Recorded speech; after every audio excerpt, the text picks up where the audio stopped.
제3의 수사기관에서 공정한 수사 이걸 요구하지 않습니까? 네. 그럼 제3의 수사기관이 있느냐 지금? 참 어떤 기관이 공정한 수사기관이 될 수 있을까요? 그러니까 일단 제3의 수사기관이라는 것만 놓고 보면 예. 지금 수사 관할이 다 다르거든요. 장관하고 차관하고 해병대 사령관까지는 공수처의 수사 대상이고요. 그다음에 법무관리관은 경찰의 수사 대상이고요. 그다음에 해병대 수사단장은 군대의 수사 대상입니다. 군인이니까. 그러니까 다 다르잖아요. 그러면 그나마 제3의 수사기관으로 할 수 있는 건 공수처가 장관, 차관, 해병대 사령관을 입건하고 관련 사건으로 관련된 당사자들로 수사단장하고 법무관리관을 수사할 수 있는 이런 가능성 하나밖에 없습니다. 근데 그게 과연 효율적으로 모든 걸 다 망라해서 이루어지겠느냐? 그러면 답은 그거를 할 수 있는 수사기관은 특검밖에 없는 거죠. 그래서 지금 민주당은 특검을 얘기하고 있는 것이고, 단 특검이 출범하려면 아시다시피 이제 여당이 또 얼마나 갖은 논리로 방해를 할 것이며 또 시간을 끌 것이며, 그러면 그 시간 동안에 우려해야 되는 것은 증거인멸, 그죠? 그러면 강제적으로 뭔가를 중단시키고 확보하려면 어쨌거나 빨리 수사에 착수하는 게 필요한데 그걸 할 수 있는 데는 지금 공수처밖에 없는 거예요. 현재 상황에서는. 그리고 이거는 지금 안보실, 그러니까 대통령실, 국방부, 경찰 이게 다 연계되어 있는 일이라서 도대체 무슨 일이 있었는지 국정조사도 필요하고, 그리고 이 모든 의문점들이 다 이빨이 안 맞고 아기가 안 맞고 서로의 해명도 다르고 내부적인 국방부 내부의 얘기도 다르고 막 이런 상황 아닙니까 지금. 그러면 이거를 오컴의 면도날이라고 있잖아요. 뭔가 복잡한 사안이 있을 때는 단순하게 논리로 봐야 된다. 이거는 외압이 있었다, 대통령실에 외압이 있었다라고 전제하면 다 이해가 되는 프로세스예요. 그죠? 모든 상황들이. 근데 그게 빠지고 나면 다 이상한 거예요 지금. 그렇죠. 그 외압의 실체를 밝혀야 되는 거죠. 그거는 공수처가 하기 쉽지 않을 것 같습니다. 그렇죠. 그래서 특검이 필요하고 국회가 나서서 국정조사를 해야 되고. 국정조사는 또 이제 여당이 뭐 일단 절대적으로 비협조에 뭐 또는 뭐 교묘하게 여러 가지로 또 방해를 할 것 같고 시간 또 질질 끌고. 근데 국정조사는 일단 의석수가 민주당이 많고 또 다른 야당들도 우선 반대할 빨리 이유가 해볼 없기 수 있는 건 때문에. 그나마 그래도 국정조사네요. 그러면. 그렇죠. 국정조사는 일단 들어가서 발동이 되면 네. 회의가 열리는 거고. 그러면서 동시에 이제 특검도 추진을 하고. 그렇죠. 근데 이제 유일한 저기가 있다면 국정조사 위원장을 여당이 맡겠다고 하면서 이제 그것도 방해할 수 있는 여지는 있겠죠. 그렇겠죠. 그래도 안 하는 것보다는 일단 나은 거죠. 그렇죠. 예. 그렇게 해서라도 뭐 어쨌든 또 이제 TF도 결성이 됐으니까 한번 지금 사실 뭐 민주당이 다수 의석을 차지함에도 많은 국민이 답답했잖아요 그 동안에. 그렇죠. 예, 여러 가지 이런 예. 큰 사건 있을 때마다. 물론 한쪽이 너무 무식하니까 이거 상식 이해하니까 사실 민주당 의원들도 좀 이해는 돼요. 나름 그래도 뭐 좀 열심히 싸우는 건 같은데 이게 나름 어떤 싸움이 상대가 좀 돼야 되는데. 제가 읽어드릴게요. 이제 예. 말씀이 나온 김에 지금 현재 진행되고 있는, 아까 제가 의총에서 원내수석이 얘기했다는 11가지. 첫 번째가 후쿠오카 오염수 방류 문제에 관한 청문회를 열기로 합의를 했습니다. 여야가. 근데 지금 미루고 이걸 청문회를 응하지 않고 있어요. 날짜 잡는 거에. 그다음에 감사원의 왜 저기 보고서 조작이네 뭐 이런 얘기 있었잖아요. 감사위원이 문제 제기한 이 부분에 대한 국정조사 이거 제출돼 있는데 지금 진행이 안 되고 있습니다. 그다음에 양평 고속도로 휜 거 이거에 대한 국정조사. 그다음에 공정방송 지금 사장, 그러니까 KBS, MBC 사장, 그다음에 거기 이사장들 다 지금 이사들 뭐 날리려고 지금 방통위원장부터 아주 가관이잖아요. 이 부분이 있고요. 그다음에 오송 지하차도 침수 참사 이 부분에 대한 게 또 있고, 잼버리 대회 요 난맥에 관한 국정조사. 그다음에 이번에 이루어진 그 희한한 사면, 김태우 같은 사람 사면하고 뭐 그 내용이 확정 판결을 부정하고 있거든요 지금. 그러니까 이 부분에 대한 게 필요하고, 그다음에 지금 특활비 문제가 또 나오지 않았습니까? 법원에 확정된 판결에 의해서 이러이러한 걸 다 공개하라고 했는데 그거를 지금 국가기관이 응하지 않고 있는 거잖아요. 뭐 지우고 뭐 빼고 없다 그러고 뭐 이런 상황이잖아요.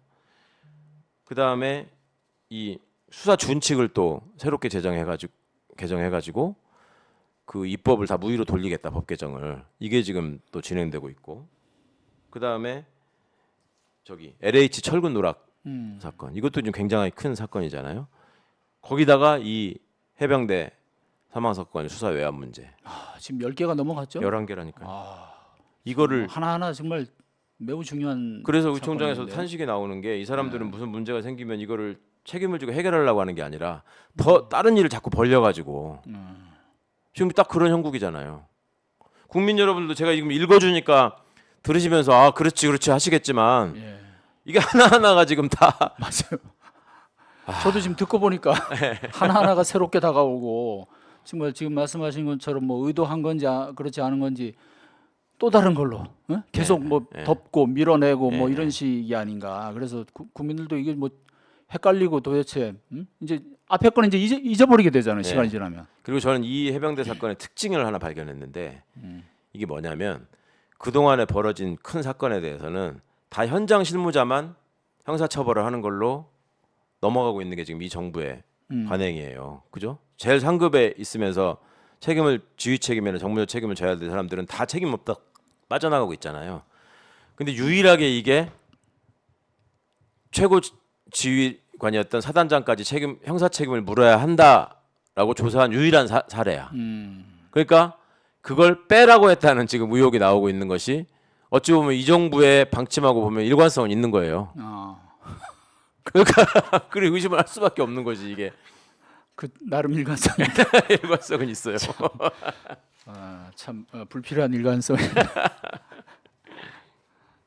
정말 뭐 우스갯소리로 윤석열 정부가 잘한 거 하나는 그 나이 깎아준 거 유일하게 그거 하나는 잘한 거 같다 이런 얘기를 하고 정말 가장 잘못한 것은 정의와 공정이라는 것을 정말 휴지 조각으로 만들어 버렸다. 정말 무가치한 것으로 우리 자라나는 아이들한테도 그렇고 지금 뭐 이 수사기관 종사자들도 집에 가면 다 가족이 있고 아이들이 있을 텐데 이거 나중에 창피하지 않을까요? 이런 식으로 막 수사하고 압력받아서 하고 이렇게 굴절된 법 왜곡을 해가면서 지금 말씀하신 것처럼 뭐 앞뒤도 안 맞는 얘기를 지금 자기네끼리 막 자꾸 그렇게 하고 우리 최 의원님도 과거에 군 법무관 시절 그때 참 뭐 큰 사건도 많이 하고 뭐 별 4개짜리도 날리고 그때도 참 뭐 그 외압을 물리쳐가면서 하고 그랬는데 장관에 대한 항명 사건도 좀 있었죠? 제가요? 항명이라고 언론에서 그때 그러면서 저를 잘랐죠. 그때. 육군 진급비리 육군 장성 진급비리 수사 사건.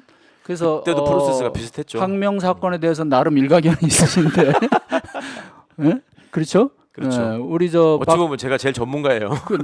그러니까 뭐 마지막으로 그 항명 사건 나름 전문가로서 우리 박정훈 수사단장한테 본인의 경험과 더불어 한 말씀 좀 해주시는 걸로 끝낼까 합니다.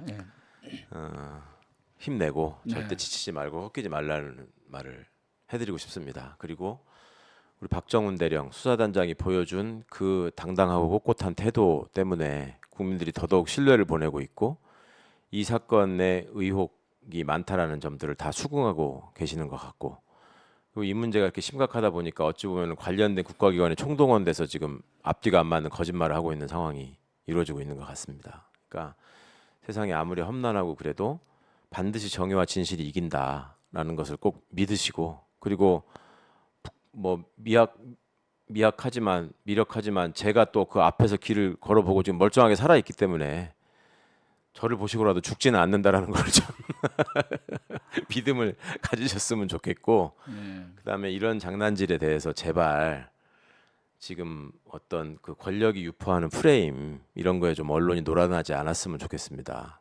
지금 이런 구체적인 내용에 대해서 사실은 들어가 보면 기자 해보셨으니까 얼마나 취재해서 지금 밝혀내야 될 부분이 많습니까 이게. 그럼 굉장히 중요한 취재거리가 나왔는데 다들 지금 엉뚱한 소리에만 관심이 있고 뭐 이게 뭐 그래서 어쩌란 말이냐 이런 식의 태도를 언론이 진짜 보여서는 안 된다.